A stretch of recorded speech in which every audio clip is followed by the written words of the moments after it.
The fans want to see changes. Changing the style of play, not just with a 4-2-2 formation.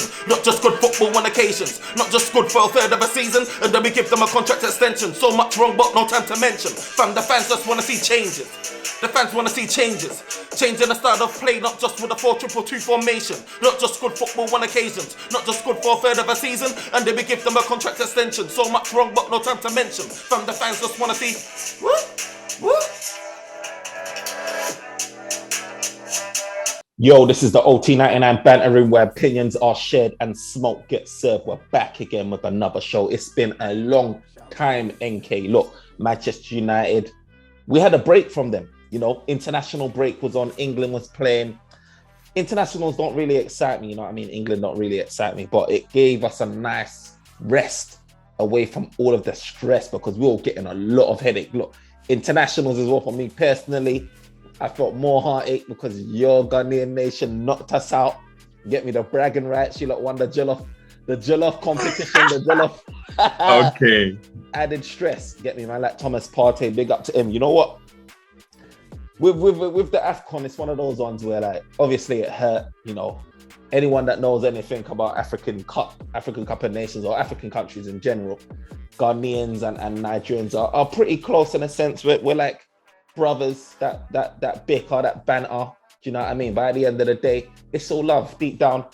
But obviously they got the bragging rights. They're going to be representing, you know, Africa, you know, alongside Cameroon and a few other countries as well, African countries as well. So hopefully, you know what, we'll get behind them at the end of the day. It's the World Cup. We got bigger fish to fry. If they do well, hopefully we can, you know, give a good account. So that to the side, you know, we're talking about Manchester United at present. So look,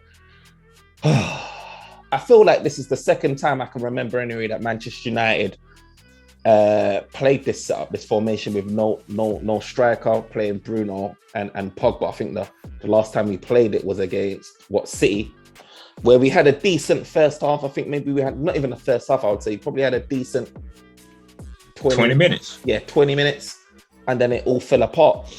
And obviously, like for me, I was always pressing on, you know, this, why not try and do something different? Ralph Rangnick, I can see he's trying to do a bit of tinkering here and there by playing Bruno Fernandes as a false nine. I wanted to really see it, and I know we've done it against City, but it was hard for me to gauge, you know, whether that would work because, you know, City's one of the best teams in the world right about now, you know, top 2, top 3, whatever it is. So today gave me a good account of whether that formation can work, or, you know, well, especially under Ralph Rangnick with these group of players, and it didn't work because Leicester's not in great vein of form right about now. This is something where, you know, even with playing against Leicester, it's not in form. No Vardy, no Ndidi, whatever. We couldn't penetrate. There was no pace up front. No one could find them, according to what you were saying offline, Bruno Fernandes and Pogba. And there was lack of penetration. So what were your views on that formation, NK? Is that something that you feel like you want to see more of, exploring more, or do you feel like, what do you feel like we need to do, considering our attacking options that we got at the minute? What do you see? Look, here is where I stand. I think most of the time we spend the time kind of like looking at the players, or this player, that. But today we have to look at the manager. What was that system? Literally, you know, what was that system? In the first half, it's like McTominay. I don't even know whether McTominay was playing as a 6 or was playing as a centre back. I don't even know what the guy was doing.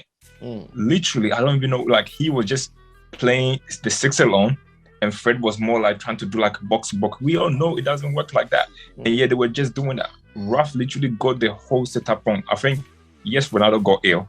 Well, that was what they said anyway. So if he couldn't play, then find a different solution. And me, my biggest problem is when you play Pogba and Bruno, especially like when we play against them City, only like 10 minutes it worked. After that, they just faded out of the game because that's not where their strength is. Everybody talk about, Bruno as a, what do you call it? As a false nine. Yeah. Clearly tell the guy doesn't like to play up top, you know, because today he was still dropping in deep, taking a ball and stuff. I see him making challenges in our own half, literally like way deep in our own half. Exactly. So this is, and you know, this is what I mean. Like he's not a guy that just want to just stay in one place. So if you play like that, there's no one out there too. Pogba too, like I don't even know what he does there. I would have probably liked if he played Pogba on the left and then put Elanga up top. Yeah. You know, someone, because at least he would have had pace. He's very good in the air, something, because Pogba and Bruno, they're just too similar. And once Bruno leave that area and just go circle around, Pogba also go missing. Mm-hmm. Like the first half, everything, the tempo was slow. We couldn't find the guys up top. And then it was just, I don't know, it was just so boring to watch, man. Yeah. And it just felt like natural. I feel like the players have just checked out. And Ralph himself too have also just given up on the team too. But today that was a very awful setup from him. Look, this is one of those ones where, look, Man United yet again dropped points against Leicester. We ain't beaten Leicester at home since 2019. I was saying to you offline, we ain't beaten Leicester home or away since 2020, a couple of years ago. Leicester's been getting the better over us, actually. But I thought we had a good opportunity today, being that we had a rest, we've had time to train, get Rashford up to speed, hopefully. There was no Vardy, like I said, and no Ndidi, but it doesn't seem to be having any impact. Like, we could be off for 2 weeks, 3 weeks, 4 weeks. Do you know what I mean? We were talking about how, we didn't have a pre-season, so therefore maybe certain guys may not have been fit, like Rash. Like, my thing is that how much time do we need to give all of these guys to be training, to be doing all of the tactics, working on all of these things, for us to see a different side to them? It's making me feel like no matter how long was we off for? About 18 days or whatever? Like, felt like, over 18 days. 18 days. So yeah, almost like 2 weeks, 18 days. It doesn't feel like nothing changed. Bro, now, look, let's finish. I remember when Ole got sacked, me and you had this argument, and then I said that we need a rebuild. You were like, no, you feel like these players are good enough and they just need one or two stuff too. But you also did make a reference. It's like, we can probably buy a DM and nothing is going to change too. So you also made that reference too. Well, the squad is just not balanced. You go different players that played like different type of flow football and stuff. So you're going to get like one of those kind of like stuff going on. Yeah. But I stand by what I say. Look, almost to me, if I have my way, look, the new manager that's going to come in the next probably, like, say, 2 years, is going to look completely different. A lot of these players ain't going to be here. They just won't be here. It's true. I think it's mad because it feels like with Manchester United, we tried to adopt a different system. We tried the 4-2-2, whatever it is. These players don't take well to it. They don't like it. And it feels like they only want to do what they're comfortable with, which is, I guess, is a 4-2-3-1 or whatever it is that they feel most comfortable with. And it's just making me feel like Ralf Rangnick knows football. He knows it in and out. Do you know what I mean? He probably have a PhD or a master's in understanding of football if you have to grade him on that sense. But he came, and I know he hasn't managed in a long time, whatever, but he really does understand it. He knows what he's talking about when he says, I want you to do, and instructs players to do X, Y, and Z. And these players don't want to adopt it. They don't want to adopt it. They want to adopt the easy route, which is the counter-attacking football. They like that, where they can sit off and then, use speed and run the basics. But when it comes to that, a real tactical stuff, adopting that, they kind of shy away from it. And it makes me wonder, like, with this Ten Hag guy, it's like, this is the first time that I'm not feeling optimistic. Not like to say it won't work. It's just the first time that I haven't felt optimistic going into a new season. Like, there's always something that we're excited about, whether it's like player signings that's been linked to us or whether it's like, whatever it is, the manager. Now I'm thinking, since Ralph came and all of that gang pressing and all of that stuff and the way he was talking and everything, I'm just like, bro, like, he actually tried to come in, implement his style, and the players didn't take to it. And it's just making me feel like, is anyone going to take to Ten Hag? And like you said, it probably means that, we're going to have a big clear out. We probably are going to have a big clear out. We're probably going to hold a whole big massive reset and get rid of a lot of these guys and bring in guys that can actually have the ability, to follow instruction. But in your opinion, though, so look, Man United is like, 2-3 points behind, I think 3 points behind Arsenal. Arsenal's got a couple of games in hand. Chelsea dropped points today, but we didn't really make the most out of that as well.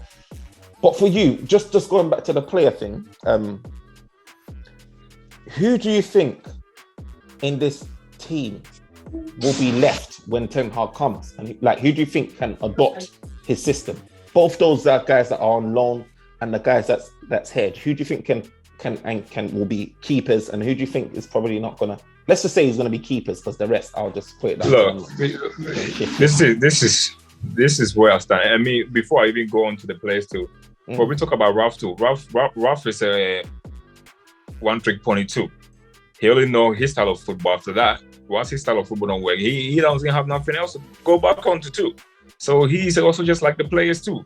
Once something don't work, once they don't get like their style of football too, they don't have nowhere else to play too. You know, so you can tell that since he came and the team couldn't play that pressing football, the team are just you can't really tell me you have seen any big difference in terms of like how we play from the beginning of the season to now. Just so more or less the same. I feel like the only thing that's noticeable that's changed is that we're not leaking too many goals like a sieve.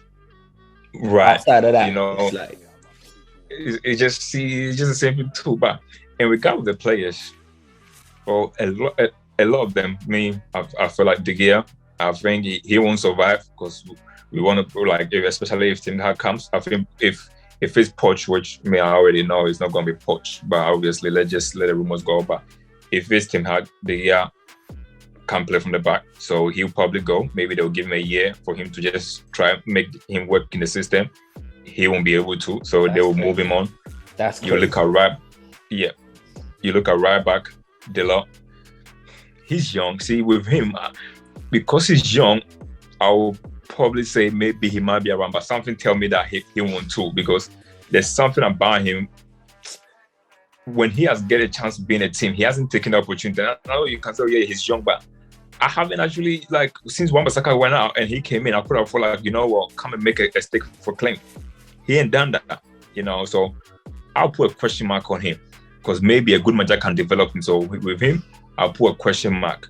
You go to left back, Luke Shaw, and tell us, look, Shaw, I just feel like he also needs to go. After that, come like, oh yeah, he's not happy. He's been here for almost like 8 years. He's playing under 3 different managers. That just tell you, no manager can save this guy. Just cut your losses, let him go. Literally let him go. Tell us to, with his age and stuff, like he might survive 2 years. After 2 years, he ain't surviving no more. McTominay ain't surviving. They were going to put him in the squad because he's an academy player. Fred, and this is where me and you kind of like disagree. I don't think Fred survived. I really don't think Fred survived. Because Fred played best when United play on the counter. When we try to keep the ball, it's useless. When was the last time Fred had a good game when teams done a low block and we are trying to kind of like play them? I mean, I know he's not that guy for ball possession. He's that, ball possession type, keeping the ball. But he does have his weaknesses, but he also does have his strengths. And I feel like his strengths is enough to at least keep him in the squad. Like, not like necessarily saying, he needs to be starting in the 11. But I do feel like there's a place for him in the squad where Scott McTominay, for example, I don't even think nothing about Scott McTominay game. See, like with pressing, he's useless because he gets close, but he doesn't really put in a tackle. Passing is useless too. Scott McTominay, I don't like. If he is still in the squad, he's only there because, as I said to you, maybe in a dressing room, they probably say like he's more like a leader and he's mature. That's the only thing that's keeping him. Fred, if you gonna say that, okay, not first level, maybe sub appearance, then yeah, I agree with you. Maybe he's gonna survive.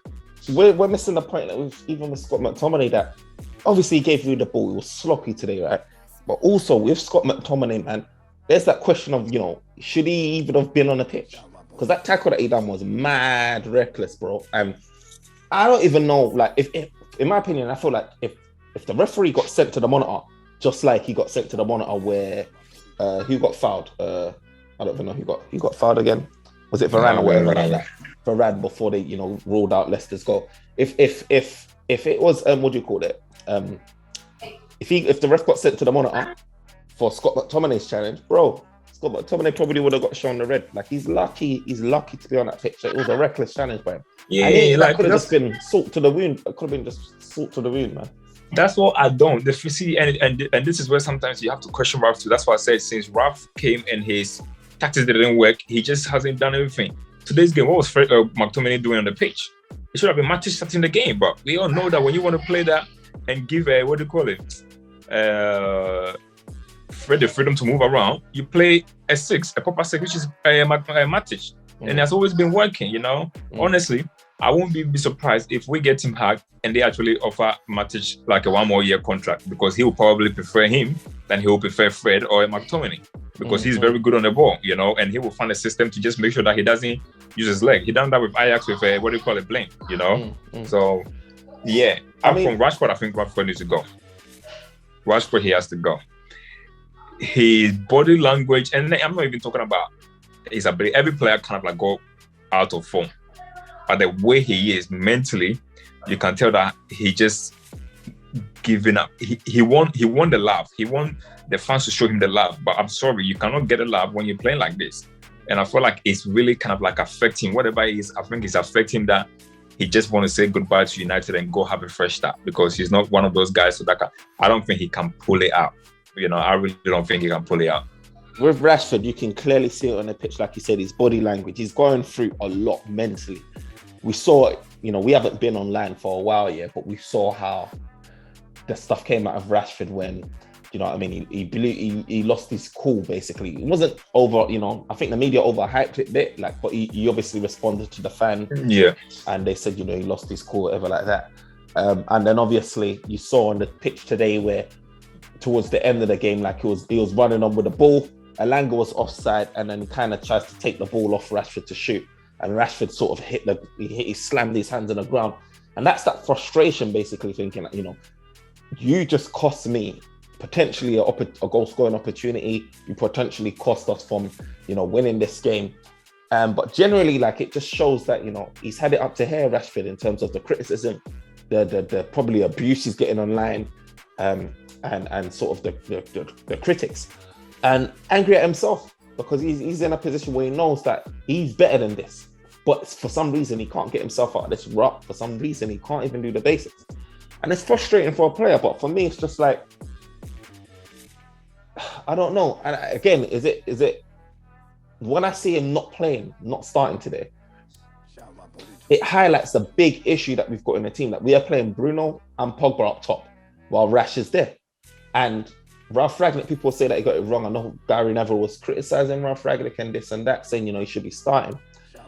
But then when Rash comes on, like, outside of that chance, that probably opportunity that he had, you can't really say anything, and it makes it hard to justify why he should be starting. It's such a night, and you got Cavani that's always injured, and it's just such a shambles, bro.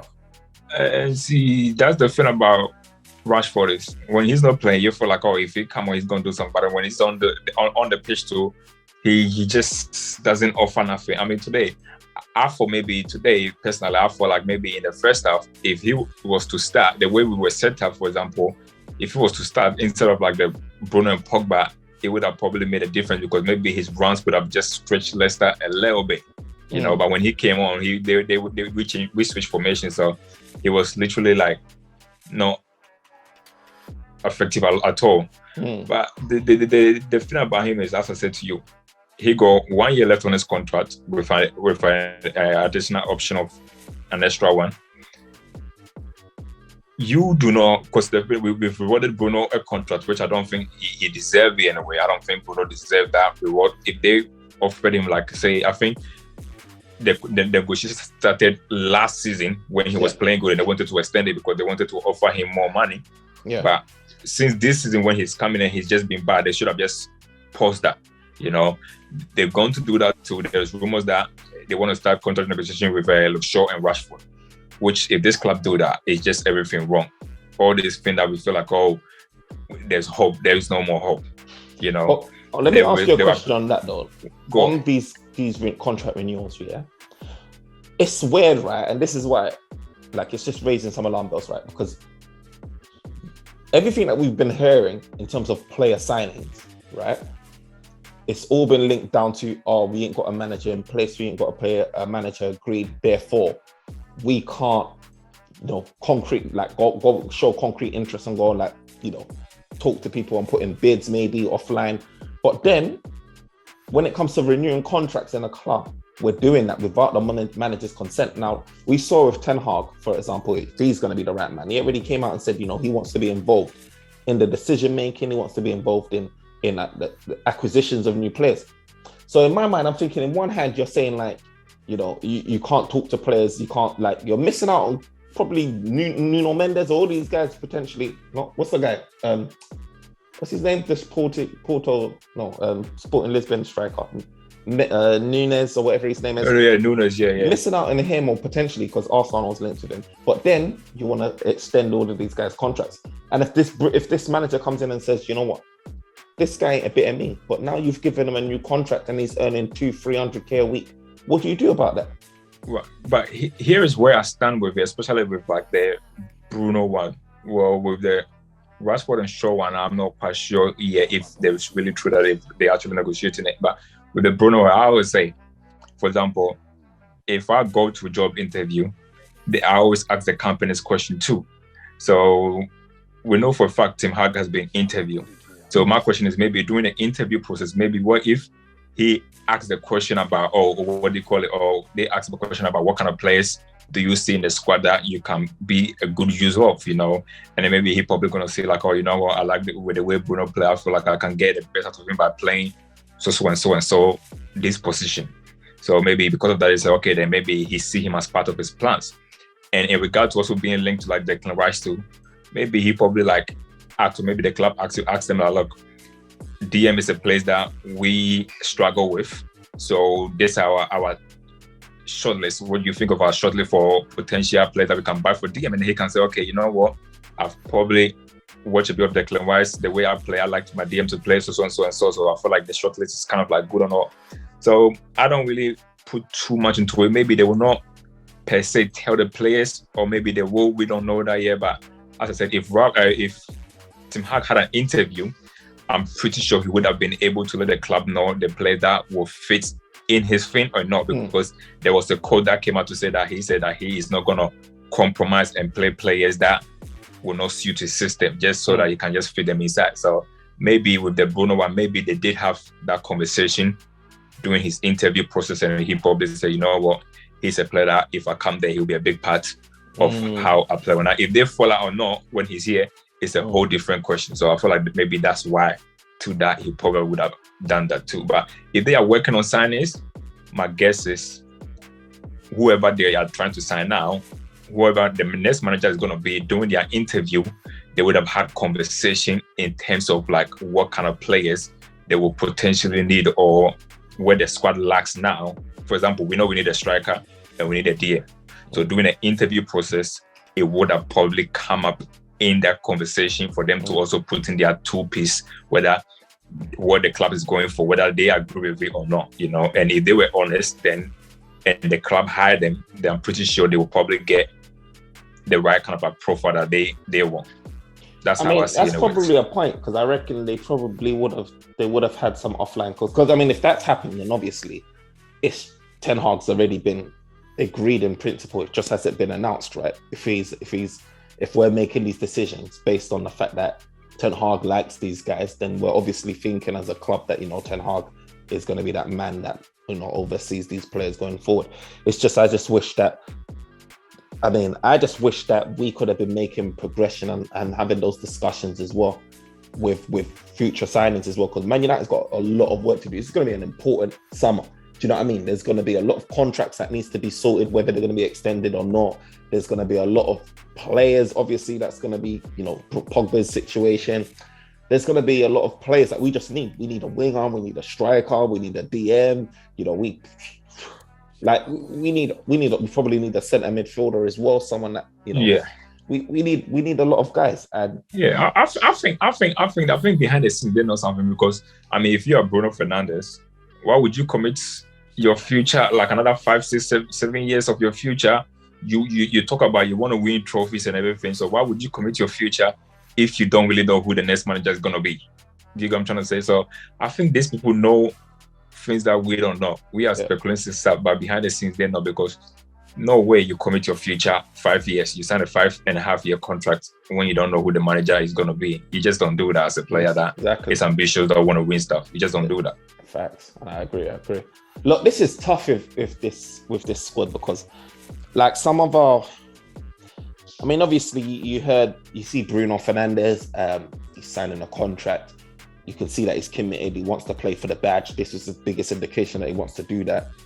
And then you've got guys like Pogba, who gave an interview away on the international break. And this international break, you get bare people talking. You got Shaw talking. You got Pogba talking as well. And Pogba was just like, this season's over. It's basically done. nothing else to play for. And he's right, because there is nothing else to play for outside of maybe top four. But then it just makes me think, like, with regards to like the motivation and stuff like that, in regards to where people's heads are at and their heart is at, should someone like Pogba, considering he's saying all of that, do you think he's giving his all when he's playing on a pitch? For one, someone whose contract is ending, someone who's probably thinking about, PSG's on him, Real Madrid's linked with him, or Barca, or whoever, Juve. Do you think his head's then? Should he be starting? Like, should he be playing these games, or should we just be thinking, you know what, bro, let's be thinking about how we can work without him? See, me, today, here's even what I find the most annoying thing out of all of them. So it was today. It wasn't even the first 11 that I found annoying with. It was the bench. Now we had Lindegaard and Mata there, who we know for 100% certain they're not going to be at the club next season. We know that for a fact. Now Lindegaard against Atletico, when we needed a goal, we had 5 subs. Manager didn't use him. Literally, they didn't use him. Mata came on against Atletico, and before that, I don't remember the last time that he even came on to play. He's always sitting on the bench too. We got 2 more months to go. Season is going to finish next month. Literally going to finish next month. So why don't you start putting some of the young boys, the youth? I mean, what do you call it? What do you call it? Hannibal is one of them. Hannibal. The number 10. Hannibal Banter, yeah. You can put him on the bench. Even if he doesn't come, I don't care if he come on or not. But at least he is around the first team squad.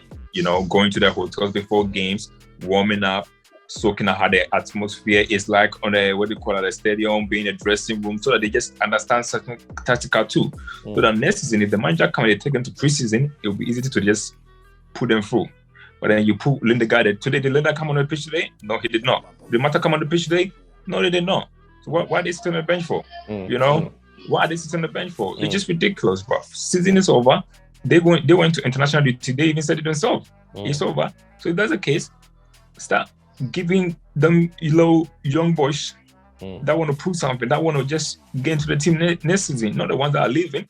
The ones that are leaving, just let them go.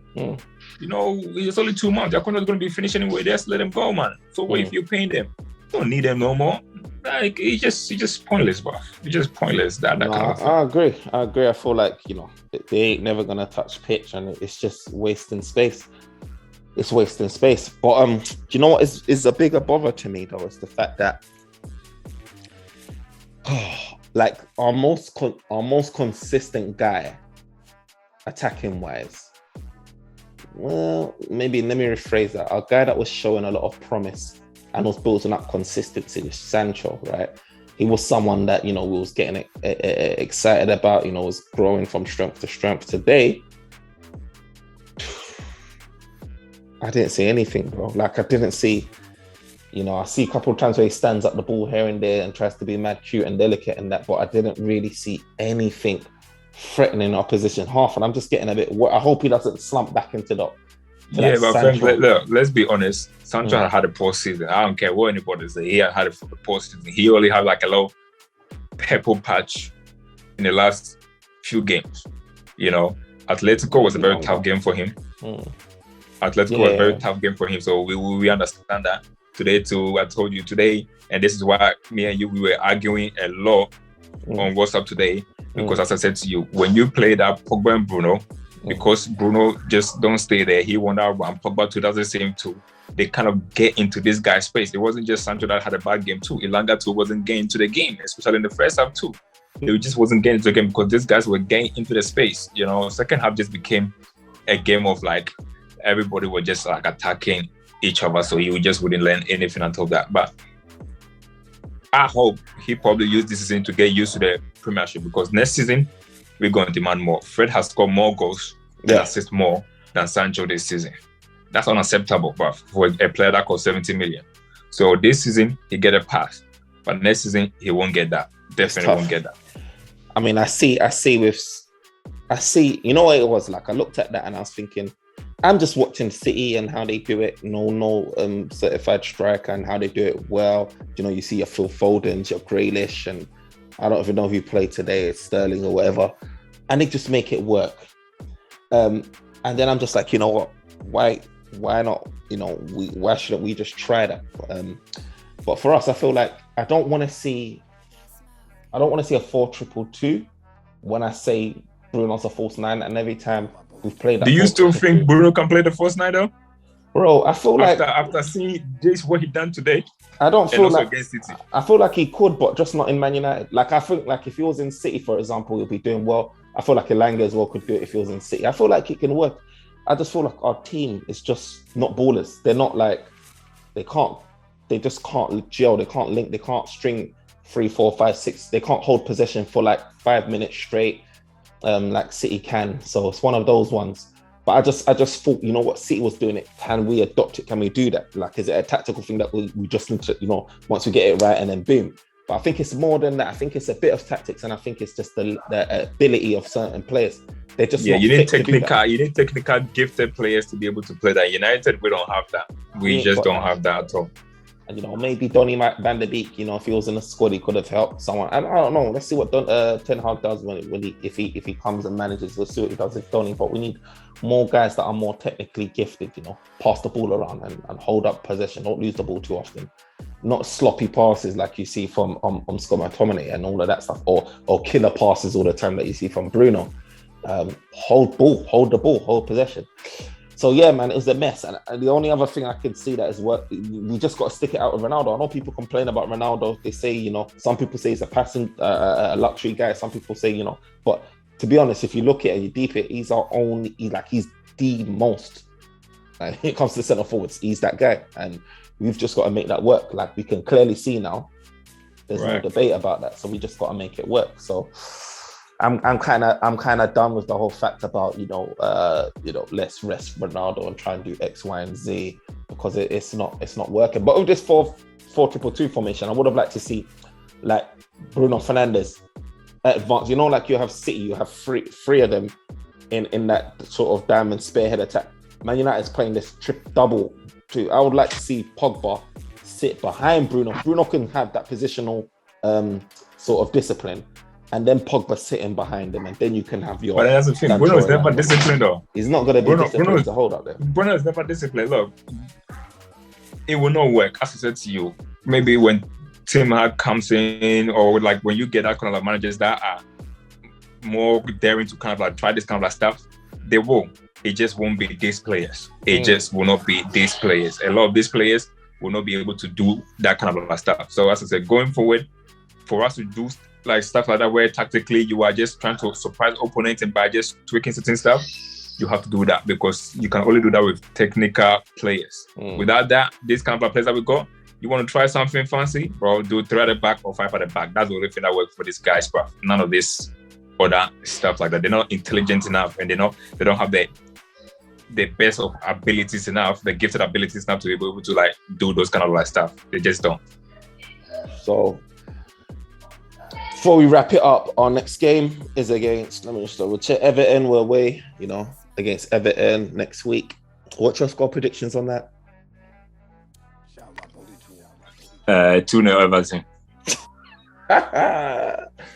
2-0 Everton, bro. You're probably right, man. Everton's, again, has been a team that's been up and down. But it always seems that Man United come off with a short end of the straw, even with teams that are inconsistent. So Man United, for me, but I'd be very surprised if we get anything more than a draw, to be honest, because I can just see Calvert-Lewin and Richarlison just breaking their ducks against Manchester United and getting some sort of positive thing out of it. Look, who was your man of the match today? Who's your worst performer? Oh, no comments, man. I can't give it to nobody, bro, man. I mean, I know if Fred scored a goal, so you're gonna say Fred, but I didn't really see nothing important that he did, but I'll probably say Fred. I'll say Fred. Worst perform. See, all of them were just bad today. But I'll say Pogba, man. I'll say Pogba today. Just that role that he played, he didn't even have close to what he done against City, man. There was nothing there. Like, we were just useless. I don't know whether to blame him or blame what do you call it? The manager, but it has to be Pogba for me. So for me, I'm thinking like if you ask me the question, I'm thinking the best well, I think Fred done well today. It was my man of the match, but I would understand if people said, you know what, Varane, was seamless at the back. He did his job. I was glad to see him back in the starting 11, fully fit. Him and Maguire, he didn't put a foot wrong, to be honest. He didn't. Also, because actually they both switched sides today. Varane went on the left and then Maguire went to the right, and it kind of suited. I noticed that. And they did well today. I ain't gonna lie, they did well today. I didn't see any major issues. I was just like, what's wrong? So I give them an honourable shout out. Our centre backs today, and Davide obviously made that save. But for me, Fred got the goal, obviously, and he did assist Bruno before he scored that goal and followed up. So I would say Fred, and obviously it was up and down. He does what he does. He makes interceptions. He closes down. He breaks up play, etc. The worst performer, I'm gonna have to give it to Scott McTominay, man. He was a loss. It was a fish in the ocean, man. It was out of his depth, man. And we're not even talking about like Tielemans, bruv, you should be bossing guys like that, bruv. You've got the physical attribute, you've got the size, everything like that. And he's just a lost, bro. Lost, giving away the ball, sloppy in his passing, like defensively, not doing anything, positionally, out. Oh, and they're talking about this guy going to be our next captain. Maybe. Oh. I just hope maybe, just maybe, if Tim Hart comes in, maybe they're going to try turn him to a centre back or something, because in the middle, just not it. Get me? He had a mare today, and he could have cost us, he could have made us go a man down today. He could have just made things from bad to worse. So for me, that was my lineup. But fam, thanks for giving your views, your opinions. Guys, if you agree or disagree, let us know, man, what your thoughts were in the comments. Remember to like, comment, and subscribe. Until then, we'll see you next week against Everton. Peace.